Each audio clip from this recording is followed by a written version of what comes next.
Գիտեք, որ փետրվարի 17-ին ՄԱԿ-ի համապատասխան հանձնախումբը ներկայացրել է իրենց եզրակացությունը Ռուբեն Վարդանյանի հետ կապված, որ իբր այդ կալանավորումը եղել է ոչ կամայական։ Այսինքն դա նշանակում է, որ իրենք արդարացրել են Ալիևի ռեժիմի իրականացրած քայլերը եւ համարում են, որ դա օրինական կալանավորում է եղել։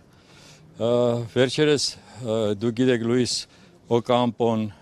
ինքը համապատասխան բաց իդեպ աղբյուրներից պարզել է, որ այդ տիկինը Հաննա շատ բարդ ազգանուն է մի քիչ Յուտկիվսկան, այդ Հաննա Յուտկիվսկան ինքը Սոկար կառույցի ներկայացուցիչներից է, այսինքն ունի նրանց հետ սերտ կապեր, նրա ամուսինը ադրբեջանական արմատներով մի անձնավորություն է, որը որ Ուկրաինայում հիմա հասարակական գործունեությամբ է զբաղված եւ այդ պարագայում պարզ է դառնում, որ Ադրբեջանը նույն Ալիևը կարողացել է նրանց գնել եւ նրանք արել են այն ինչ որ դեմ է ՄԱԿ-ի կանոնակարգին։ Ուրեմն ՄԱԿ-ի կանոններով չի կարող անձը, որը որ ունի որևէ հարաբերություն այս կամ այն կողմի հետ, նա չի կարող լինել այդ հանձնախմբի այն էլ ղեկավար։ Ուրեմն դրա համար մենք հիմա այսօր դիմում ենք պարոն Գուտերեշին, ՄԱԿ-ի գլխավոր քարտուղարին, ասելով, որ իրենք հավատարիմ թող լինեն իրենց կանոնակարգին, իրենց կանոններին եւ մենք պահանջում ենք, որ այդ տիկնոջը հեռացնեն այդ հանձնախմբի կազմից եւ նոր ուրեմն հետաքննություն անեն, որը վերաբերվում է այս պահին Ռուբեն Վարդանյանի հետ կապված գործին, բայց դրա հետ մեկտեղ մեր բոլոր մյուս ուրեմն գերիներին է վերաբերվելու, որովհետև նրանց նկատմամբ նույն անարդարությունն է։ Այսինքն մենք հիմա եկել ենք ասելու, որ դուք անարդարությամբ եք հիմա զբաղված եւ բարի եղեք համապատասխանեք ձեր կանոնակարգին։ Նույն ՄԱԿ-ի մոտ տարիներ շարունակ վերջին հատկապես 3 տարիներին Արցախի շրջափակման հետ կապված բազմաթիվ բողոքի ակցիաներ են եղել, շատ մարդաշատ, բայց որևէ քայլ ՄԱԿ-ի կողմից չի ձեռնարկվել, այն որ բլոկադայի ենթարկվեց 9 ամիս եւ ադրբեջանական ագրեսիայի արդյունքի հետևանքով վերջնականապես հայաթափվեց Արցախը, դարձյալ ՄԱԿ-ը լուռ է եղել։ Հիմա դուք ինչ-որ բան ունեք հանձնելու կամ Այո, իհարկե մենք հիմա դրա համար ասեցի, մենք դիմում ենք հանձնելու ուղղված գլխավոր քարտուղարին, պահանջը դրված է, մենք առաջարկում ենք, որ նոր հանձնախումբ ձևավորվի եւ նոր հետաքննություն եւ առավել եւս, որ այս պարագայում, որ մենք եթե լռենք, տեսեք ինչ է կատարվում, հիմա արդեն խոսենք մեր իշխանություն կոչվածից։ Ուրեմն Հայաստանի իշխանությունը լուռ է այս հարցում։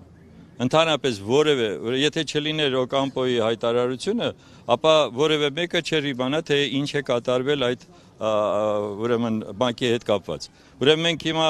չենք դիմում Նիկոլ Փաշինյանին, անիմաստ համարելով դա եւ արտաքին գործերի նախարարությանը։ Ուղղակի մենք մեր հայտարարությունը ուղարկել ենք իրենց եւ արտաքին գործերի նախարարություն եւ արդարադատության նախարարություն եւ նաեւ աշխատակազմը վարչապետի, այսպես կոչվածի։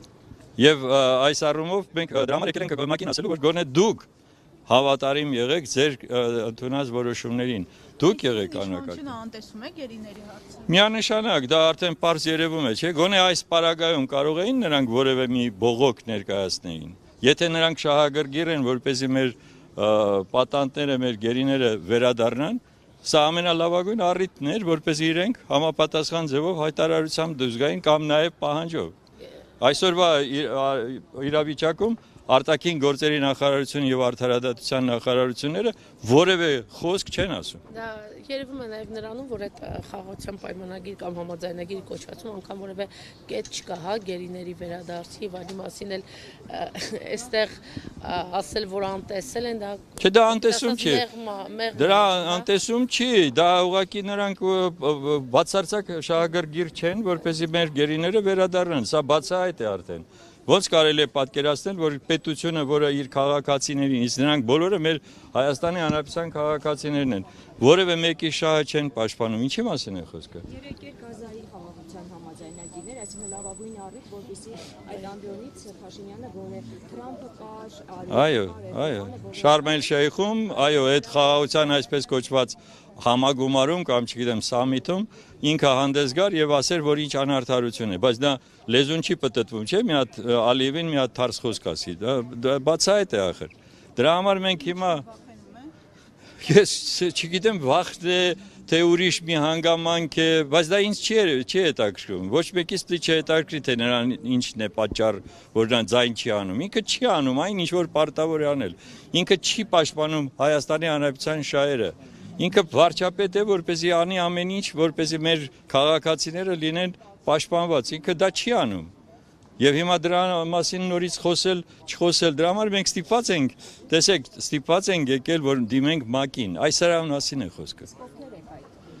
Հա, մենք ուրեմն ես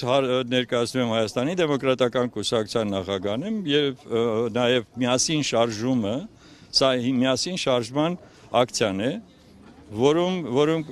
խորհրդի կազմը միայն 70-ից ավել մարդիկ են, երկրորդը միասին շարժումը, որը իրականում արդեն որ երրորդ անգամ այսպիսի համապատասխան հայտարարություններով դուրս է գալիս դիմում հանրությանը։ Իդեպ ասած, Արցախի հարցի հետ կապված, Արցախի մեր ժողովրդի վերադարձի վերաբերյալ, Արցախը վերադարձնելու, որը ոչ մի կերպ չեն կարողանում հասկանալ, որ դա պարտադիր չի, որ պատերազմով լինի։ Մենք ընդհանրապես պետք է իրականացնենք այն իրավունքի իրականացումը, որը ունի Արցախահայությունը։ Եվ մեր կազմում են շատ մեծ թվով արցախցիներ, այստեղ են հիմա իրենք։ Այնպես որ սա հերթական մեր գործողությունն է, որպեսզի մեր նաև հանրությունը հասկանա, որ այսպես լուռ մնալով մենք ամեն ինչ զիջելու ենք եւ կորցնելու ենք արդեն Հայաստանը։ Հիմա Արամ շարքսը։ ասացել հիմա